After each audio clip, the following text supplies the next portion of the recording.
The third thing I brought with me, I brought some drums, I brought some basses, and I brought some samples, because a big part of how I work is sampling as a point of inspiration.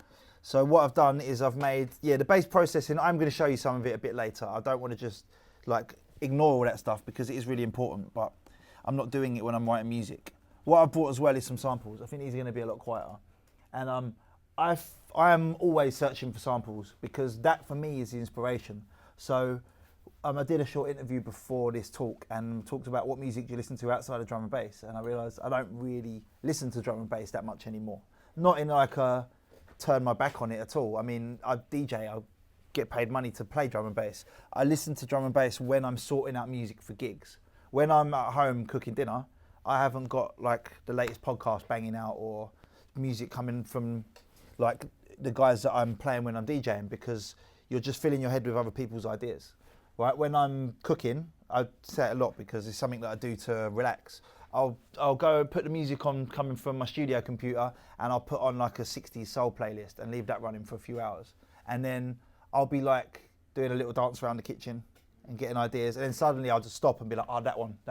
And I'll run in and I'll go onto Spotify and I'll put it into a new playlist. And you know, I do a lot of liquid stuff working with various people, and a lot of that is based around the fact that we love soul music and want to bring that vibe into drum and bass. So I'm always searching for stuff that inspires me. So what I've done today is brought a small playlist of sample ideas, and I'm going to pick one or two of them or a couple and combine them, and I'm going to show you how I use them to build up the vibe of a tune before I do the engineering. And this is what might sound strange. You know, I said I'm not going to do kick first. I tend to work with drums last. So what I'm going to be showing you is literally my methods of working and sort of the order that I do things. So I've got some samples. I'm going to pick one to use. And these are really quiet.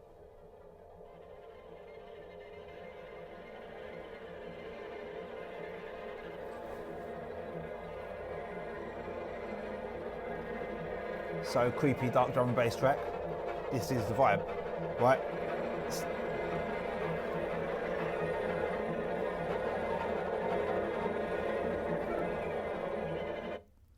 This one's called Death, lovely.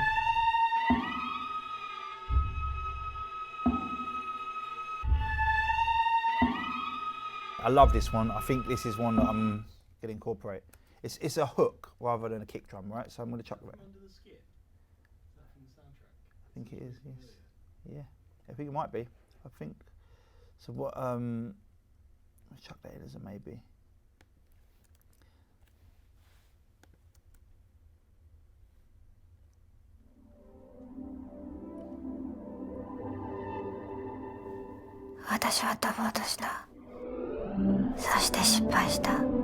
But so just the first bit I really, really love, and I'm gonna think about using that one.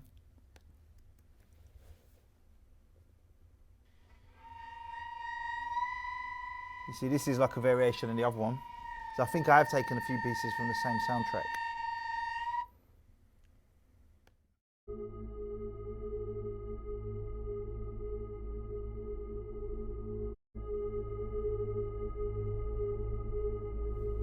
Right, that one, it's just like a drone, a pad, right? Really like that one actually. So that might be a good starting point. So look at where I was, I jumped into it 40 seconds or so. Okay, I've also done a little bit of pre-production on some of these sounds as well, because I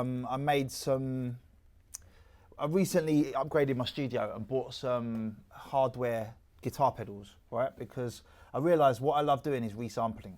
Resampling is where you take something, any piece of audio, you process it, you export it, and you use it with the processing on, right? So any of these can go from a recognisable hook to a part of it stretched out, bounced it again to make a pad. Well, what I did last night when I was just finishing up my prep, I just bought some guitar pedals, and they're like, this isn't like crazy expensive equipment. I think they cost about £100 each. So one is reverb, one is delay, one is chorus. That filter is like my favourite thing ever. But what I was doing was running some of these samples back through the reverb.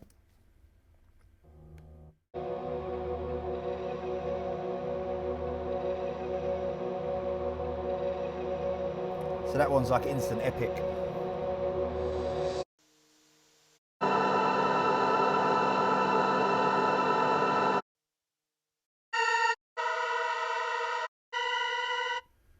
think this is the same one, isn't it? One of these.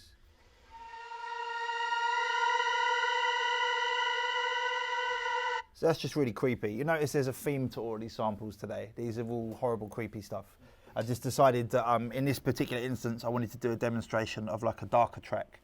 But if I was, the way it actually works for me in real life is I will keep collecting samples until one of them inspires me to make a track, and then I'll chase that idea. So it's like I say, if I'm listening to my soul playlist and then something inspires me to make a deep, liquid, soulful tune, I will take that sample as a starting point. And what I really want to get across here is the sample is what gives me the initial mood or spark to write a particular tune. Okay, in this instance, yeah, I've brought mostly dark, creepy stuff. We're not going to be able to make a warm, lovely summer liquid track out of these samples. They're called like death and loneliness and stuff like that. So, you know, but in this particular instance, it was a collection of tracks that I'd actually collected up for a collab that I was going to do with somebody. And it was like, I knew the vibe I wanted to make with this person, so I brought particular stuff. But the point really is the sample sets the mood for me in the first place, right? And I know I've probably said vibe about 1,000 times, but it's really important to me that your music has vibes and identity as well as just being really well engineered, because like I get sent loads of tunes that are like really well mixed down copies of Skeptical tunes. And you're like, great, this is a really cool tune, but it's just sounds like somebody else's music, right? I use Skeptical as an example of that because he's got such a distinctive sound and it's really inspiring, but if you make tunes that sound like it, they don't sound like you. So it's not gonna, you know, you're not gonna advance if you're making tunes that sound like somebody else. So for me, I'm looking for the vibe to inspire me before I do the drum and bass part. And the vibe today, like I said, yeah, it's gonna be creepy stuff, but by searching for samples, I mean, I used to listen to loads of different music on Spotify, but I also do the same thing with sample packs. Go through sample packs and collect them into folders. Instead of doing it on the day, I'm doing it in advance. You bring a big pile of samples to a collab session and you're very popular because you've got a vibe straight away, right? Part of it has come from my limitations as a musician. If I sat down and just played the piano now, I'd play sort of simple chords and probably do the same thing every time. I didn't study music theory when I was your guys' age so I can get around the keyboard, I can write my music, but I don't think I'm gonna write in E minor today because I'm gonna write in this sort of mood. What I've realized is that by going through samples, I find the initial spark, the initial mood, and then I build around it. So that's what I really wanna show you today. I'm gonna start with this as a first initial point, but I'm gonna build around it and layer it with lots of other sounds. So my inspiration was about 40 seconds into this sample. It's a really nice sort of drone pad. So I'm gonna go to it about 40. I'm just gonna cut it like indiscriminately because I'm not worried about it being super clean or anything like that yet. Right, I've got my tracks down here, which are empty spare tracks.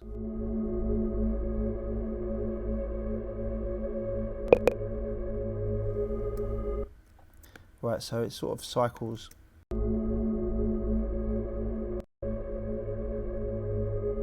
That's where I want to get it from. What I'm doing is just making sure there are audio fades in there, right? But there is actually a quicker way of doing that. You can just control and click and draw the fade.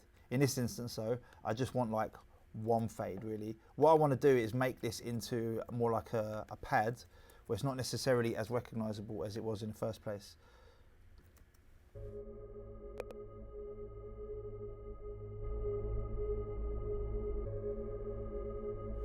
Right, it loops pretty well already.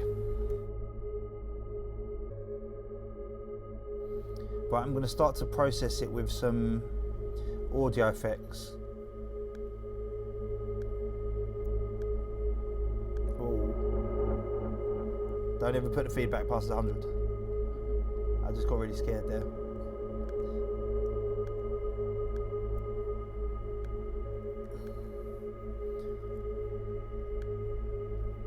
Reverb as well, I love reverb. You'll notice when I'm using plugins, I'm barely looking a lot of the time. It's not because I'm like a plugin wizard, it's because I just want reverb. I don't really care about being precise at this moment. I'm using it as like a tool to create a sound rather than being super precise. I want to make it drift, basically. Would you send it to a bus later on, or you just, is that just something? If I had a group of tracks that I wanted to use on the same reverb, I would. Like I do have on my mixer, I have a couple of reverb buses down here, but I found that I hardly ever end up using them. I tend to use reverb as more like a sound design tool to shape individual tracks. What I'll probably do is make a group for whatever comes out of this sound and then put reverb on them all together. But sometimes do it on a bus. I tend to do that more on basses. I'll show you that a bit later. One thing I want to do before I use this loopy part is just do a few more interesting things with it, because it's basically come out as I want it to straight away, which sort of misses the point of me showing you a few things. What I'm going to do is, for one thing, I'm going to glue them together, because I really believe in like committing stuff to audio. If I get these four and they're doing what I want, I'll join them together, bounce it down to a new thing. Now I've got a 16 bar pad. But what I can also do is get the flex tool and stretch it. And sometimes doing this creates really interesting artifacts. In this instance, it's just like a,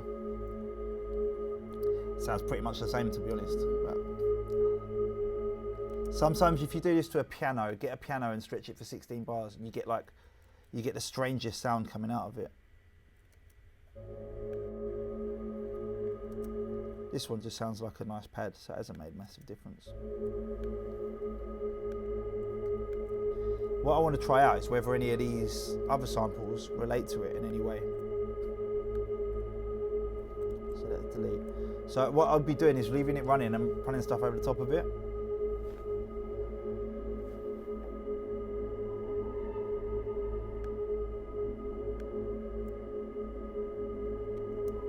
That's really quiet, so I can't actually hear it.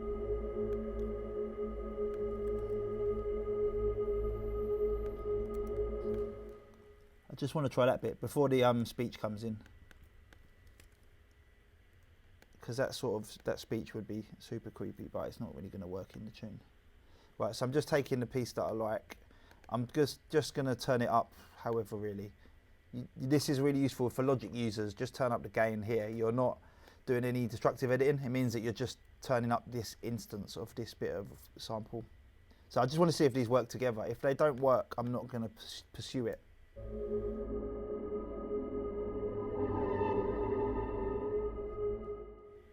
And in fact, I think just 2 bars of it is going to be more useful.